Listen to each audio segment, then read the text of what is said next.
نظم الاتحاد العام للمقاولات والمهن اليوم الجمعة 14 فبراير 2025 ابتداء من 3 زوالا بفندق ديوري بالخميسات لقاء تواصليا تحت شعار جميعا من أجل تطوير وعصرنة ومواكبة تجارة القرب.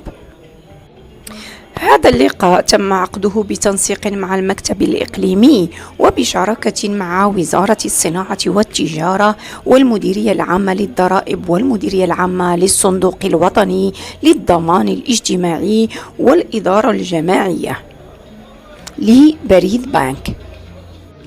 اللقاء عرف مشاركة شخصيات وازنة وطنيا، ومن بينهم السيد وزير الصناعة والتجارة السيد رياض منصور، إضافة إلى ذلك السيد مولاي أحمد أفيلال رئيس الاتحاد العام للمقاولات والمهن، وممثل الإدارة العامة للضرائب، وممثل المديرية العامة للتجارة، إضافة إلى ممثل الصندوق الوطني للضمان الاجتماعي، بالإضافة إلى شخصيات معروفة جهويا أو محليا كالسيد بوجمع بولعياط نائب رئيس الاتحاد العام المنسق الإقليمي للخميسات.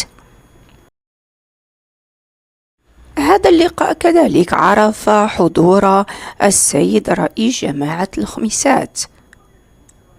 اللقاء التواصلي جاء من أجل تحسيس التجار من أجل تطوير وعصرنة ومواكبة تجارة القرب، وكذلك من أجل الانخراط الطوعي في التأمين الإجباري.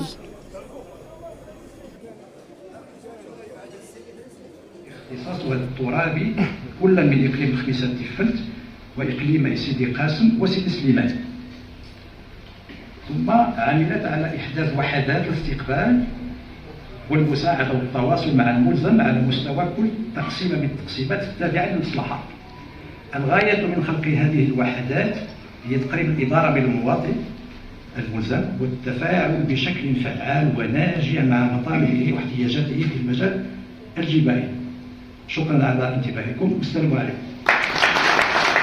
شكرا للسيد ممثل الإدارة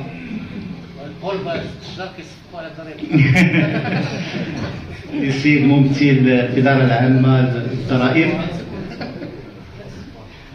غير تنبغيو نأكدوا أنه كاتحاد العام لمقاولة المهن يعني أننا كنا من ضمن المطالبين بواحد الإصلاح جبائي وضريبي اللي بين الريح أنه تكون فيه العدالة الضريبية واللي أولا كما قال الأخ الذهبي هو التواصل مع كاع الفئات. اليوم كاين فئة ديال التجار، الهدف الرئيسي هو التواصل ظاهريا، ولكن ضمنيا هو الحث على الانخراط الفعال كما كنقول انا في هذا المشروع الملكي اللي كيخص توسيع الحمايه الاجتماعيه. هذا اولا. ثانيا هو اننا هذه المناسبه اننا كنعرفوا شنو كيدير الضمان الاجتماعي كمنجزات باش انه يقدر يواكب هذا التطور. وصراحه بالنسبه اللي كيقرا الارقام قبل كنا كنسميوها نظام الحمايه الاجتماعيه، اليوم اللي كيقرا الارقام اليوم كنتحدثوا على ثوره في مجال الحمايه الاجتماعيه والطبيه. اذا سمحتوا لي نعطي ارقام بسيطه اللي كتخص الضمان الاجتماعي ولكن كتخص المشروع بصفه عامه. عدد الملفات ديال المرض ناخذ كمثال في جنبي 2020 عدد الملفات اللي كيتوزع في التمثيليات ديال الضمان الاجتماعي اليومي 22,000. الا خدينا تاريخ واحد اخر اللي هو يونيو 2024 العدد داز من 22,000 في النهار ل 100,000. بالنسبه لعدد المستفيدين الا خدينا في الشهور في جنبي 2020 كان عندنا 7.8 ديال المليون ديال المستفيدين. في يونيو 2024 كنتحدثوا على 24 مليون فاصلة 2. إذا علاش كنوليو كنتحدثوا على ثورة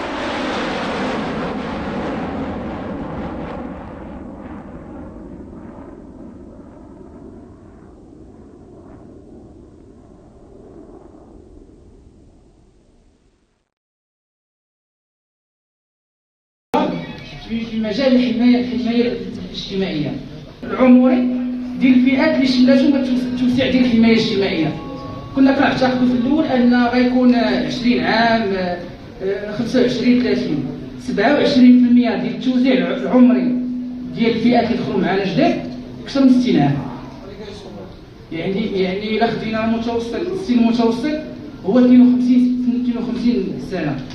هذه مناسبه باش نذكركم اهم المنجزات اللي قام بها الصندوق الوطني للضمان الاجتماعي للجهه على الصعيد الوطني باش يواكب هذه الارقام اللي كما كتشوف.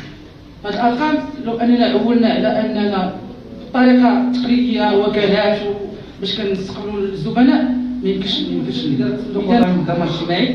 اول حاجه فكر فيها هي توسيع شبكه التمثيليات وتعزيز سياسه القرب، تحديد الوكالات، وضع نظام معلوماتي لتتبع الملفات، وضع نظام معلوماتي لتسجيل الشكايات، الانفتاح على الرقمنه اللي كتعرفوا الاهميه ديالها، الانفتاح على الرقمنه، المزيد من الخدمات والاجراءات، تحسين اجل المعالجه، رقمنه العلاقه مع الزبناء وتحسين شروط البلوغ، احداث خدمه الكترونيه لحجز المواعيد، احداث مركز خاص للعلاقه مع الزبناء، اعاده صياغه مهام المراقبه، توسيع وتحديد شبكات التمثيليات وتعزيز سياسه القرب. كاينه 173 وكاله قاره موزعه على الصعيد الوطني على 17 مديريه جهويه. كاين 65 الوكاله اللي كاينه في المدينه. بالنسبه كما كيعرف الجميع هو ان كانت واحد الصياغه ديال واحد الشراكه مع مكاتب القرب. اليوم تطوير الشراكات مع مكاتب القرب وصلنا عندنا 2877 نقطه اتصال عند استقبال ملفات ديال